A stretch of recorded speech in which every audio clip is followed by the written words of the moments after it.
मनोहरं सर्वसुन्दरं तिलकलक्षणं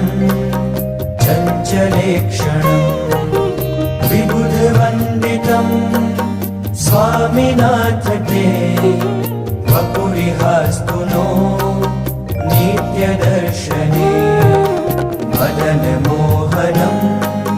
प्रेमदोहनं नयनगोचरं भक्तसञ्चरं भुवि सुदुर्लभं स्वामिनाथ ते वपुरिहास्तु नो नित्यदर्शने निजजनैः सदा वाञ्छितं हृदा